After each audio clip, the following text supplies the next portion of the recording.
अगर आप अपने 20s में हैं तो आपकी लाइफ लिटरली एक मल्टी टैब ब्राउजर बन चुकी है। एक टैब में करियर की एंग्जाइटी है, दूसरे में रिलेशनशिप के इश्यूज हैं, तीसरे में क्रैश होती मेंटल हेल्थ है। इस बीच जब घर वाले डिनर टेबल पे हंसते हंसते पूछ ले सेटल कब हो रहे हो, तब ब्रो वो तुम्हारी मल्टी टैब ब्राउजर पर फिक्र नहीं दिखा रहे, बल्कि तुम्हारी जिंदगी में एक चौथा टैब खोलना चाहते हैं। ये चौथा टैब है शादी का, जिसे ओपन करते ही आप पहुंच जाते हैं एक सोशल ब्लैक होल में, जहां आपका ऑरा जीरो हो जाता है और आप अपनी ही लाइफ के सपोर्टिंग कैरेक्टर बन जाते हैं। हाँ भाई, सोशल ब्लैक होल।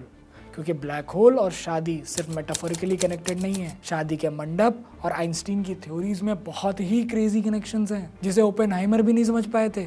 आज बात इसी की करते हैं, समझते हैं कैसे सोसाइटी की स्पेस टाइम रिज आपको ट्रैप करती है, क्यों शादी वाले इवेंट हॉरिजॉन को पार करने के बाद कोई एग्जिट बटन नहीं मिलता, और स्टीफन हॉकिंग से लेके ओशो तक सबने कैसे इस कॉन्सेप्ट को और मजबूत किया है। हेलो एवरीवन, मैं हूं आकाश और आप मेरे साथ देख रहे हैं अतरंगी कनेक्शंस वाला शो सारा आकाश।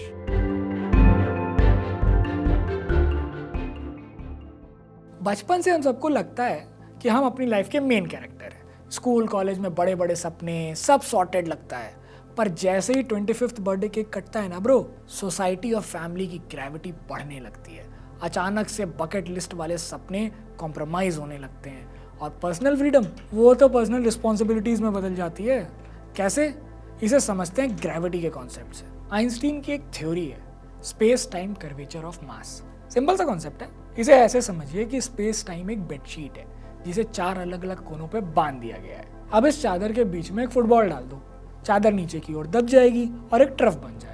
अब अगर इस चादर पर एक छोटी सी क्रेजी बॉल फेंक दो तो क्या होगा? बस स्पेस में ग्रेविटी भी ऐसे ही काम करती है। यानी प्लैनेट्स सन के चक्कर उसके अनस्पोकन रिज की वजह से नहीं लगाते, वो तो बेचारे ट्रैप्ड हैं, क्योंकि सन ने स्पेस टाइम में एक ट्रफ क्रिएट कर दिया है। प्लैनेट्स बस उस स्लोप पे स्लाइड कर रहे हैं। Basically earth is just sliding into sun's dims because of that trough. अब इस कॉन्सेप्ट को सोसाइटी पे अप्लाई करो। स्पेस टाइम वाली बेडशीट को सोसाइटी समझो और उसमें पड़ी उस फुटबॉल को सोशल नॉर्म्स, और हम सब वो छोटी क्रेजी बॉल्स हैं जो ना चाहते हुए भी इन सोशल नॉर्म्स के तरफ अट्रैक्ट हो रहे हैं, इनके इर्द गिर्द घूम रहे हैं, घूमने पे मजबूर हो रहे हैं। ये बिल्कुल वैसा ही है जैसे किसी टॉक्सिक रिलेशनशिप में पड़ जाना। तुम्हें पता है कि तुम्हारे लिए रेड फ्लैग है, पर ग्रेविटी इतनी ज़्यादा है कि तुम चाह कर भी मूव ऑन नहीं कर पा रहे। तो क्या सोशल ग्रेविटी के इस ट्रैप से निकलना पॉसिबल नहीं है? फिजिक्स में किसी भी स्टार या प्लैनेट को घोस्ट कर देना पॉसिबल है। इसके लिए चाहिए एक स्पेसिफिक स्पीड, इसे कहते हैं escape velocity. v is equals to under root of 2gm/r, यानी वो वेलोसिटी जिसके बाद ग्रेविटी आपको अपनी तरफ खींच नहीं पाती। यानी इतना चिल हो जाना कि टॉक्सिक एक्स आपको डीएम करती रहे और आप क्रिश के गाने सुनने वाली रील देख रहे हैं। अब इसे अपनी लाइफ पे फिट करो। फिजिक्स में ऑब्जेक्ट जितना ज़्यादा हैवी होता है उसकी ग्रेविटी उतनी ज़्यादा टॉक्सिक होती है। लाइफ के मामले में खानदान की इज्जत, लोग क्या कहेंगे का वेट जितना ज़्यादा होगा, उससे पीछा छुड़ाना उतना ही डिफिकल्ट होगा। फॉर्मूले में आर भी है, यानी डिस्टेंस। आप अपनी फैमिली, सोशल नॉर्म से जितना दूर रहोगे, इम्पैक्ट उतना कम होगा। बिल्कुल वैसे ही जैसे कॉलेज खत्म होने के बाद एक्स की यादें फेड होने लगती हैं।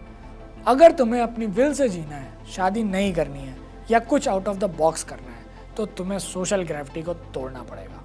जो तोड़ देते हैं वो फ्री ऑब्जेक्ट की तरह लाइफ टाइम स्पेस में घूमते रहते हैं, जस्ट लाइक सलमान खान।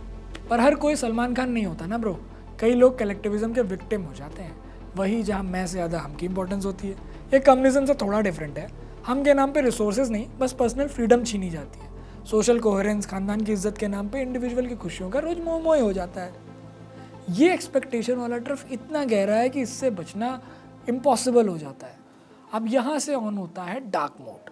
अभी तक हम सन यानी कि स्टार की बात कर रहे थे, पर जब किसी स्टार का न्यूक्लियर फ्यूल खत्म हो जाता है ना, तो वो खुद में ही कोलैप्स हो जाता है।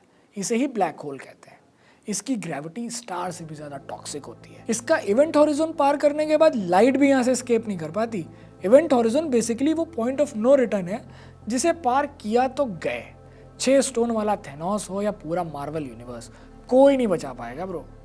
ऐसा ही फैमिली में भी होता है ब्रो। फैमिली की वैल्यूज़ ही उसकी ताकत का फ्यूल है। जब वैल्यूज़ से बात नहीं बनती, तब वैल्यूज़ को छोड़ के फैमिली इमोशनल अत्याचार पे उतर आती है।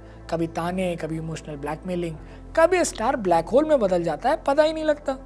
फैमिली प्रेशर का खिंचाव इतना हाई होता है कि हम उतनी वेलोसिटी जनरेट ही नहीं कर पाते। फिर क्या? तुम सीधे जाके गिरते हो मैरिटल सिंगुलैरिटी में, शादी के चक्रव्यूह में। इंडियन ट्रेडिशन में मंडप वही सोशल इवेंट हॉरिजोन है। 7 फेरे, कबूल है कबूल है कबूल है की रिचुअल्स, ये सारे इवेंट हॉरिजोन को पार करा देते हैं। इसीलिए ओशो ने कहा था, शादी जैसी खतरनाक चीज हमेशा दूसरों की मर्जी से करनी चाहिए। उसमें एक लाभ कि तुम कम से कम दोस्त तो सदा दूसरों को दे सको। क्योंकि शादी के बाद गेम बदल जाता है ब्रो। रिलेशनशिप में तो एग्जिट का ऑप्शन होता है, ज़रूरत के हिसाब से सिचुएशनशिप और कफिंग सीजन का भी स्कोप है। लेकिन जब ये गेम बदलता है तो सारे रूल्स बदल जाते हैं। इंसान बस फिर शादी की वीडियो देख के इंटरस्टेलर वाला वो सीन ही याद कर सकता है। क्वांटम फिजिक्स में कॉन्सेप्ट है होलोग्राफिक प्रिंसिपल। इसके मुताबिक ब्लैक होल इंटर करते ही हर ऑब्जेक्ट की इंफॉर्मेशन इनकोड हो जाती है, वैसे ही जैसे शादी के बाद लड़की की इंफॉर्मेशन इनकोड हो जाती है। यानी आधार कार्ड पे पापा के नाम की जगह अभी का नाम आ जाता है, सरनेम चेंज हो जाता है। लेकिन ब्लैक होल्स उतने बड़े बैडी नहीं है जितना हम इन्हें समझते हैं। ये पूरी तरह से नो एस्केप जोन नहीं है। स्टीफन हॉकिंग्स की एक थ्योरी है, हॉकिंग्स रेडिएशन। इसके हिसाब से ब्लैक होल्स भी परमानेंट नहीं होते, वो धीरे धीरे एनर्जी लूज करते हैं और एक टाइम के बाद इवेपोरेट हो जाते हैं। सोशल नॉर्म्स भी ऐसे ही हैं और शादी का इंस्टीट्यूशन भी ऐसा ही है। कैसे?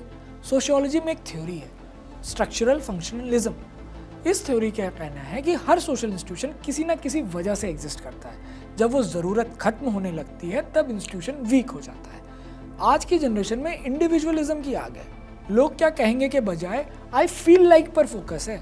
करियर हो, रिश्ते हो, लाइफ गोल्स हो, अपनी अपनी आवाज़ सुनते हैं सब। इस वजह से पुराने सिस्टम से लीक होने लगा है। हम अभी सोसाइटी के उस टाइम फ्रेम में खड़े हैं जिसे फिजिक्स में पेज टाइम कहते हैं। ये वो पॉइंट है जहाँ ब्लैक होल आधा खत्म हो चुका है पर आधा बचा हुआ है। इसीलिए कन्फ्यूजन का दौर चल रहा है। हम फ्रीडम चाहते हैं पर वैलिडेशन के लिए अभी भी पुराने सिस्टम्स की तरफ देखते हैं। ये ट्रांजिशन पीरियड है, एक लंबा सिचुएशनशिप जहाँ हम कमिटमेंट और फ्रीडम के बीच फंसे हैं। But that's all for today. मिलते हैं अगले एपिसोड में, तब तक देखते रहिए जिंगा।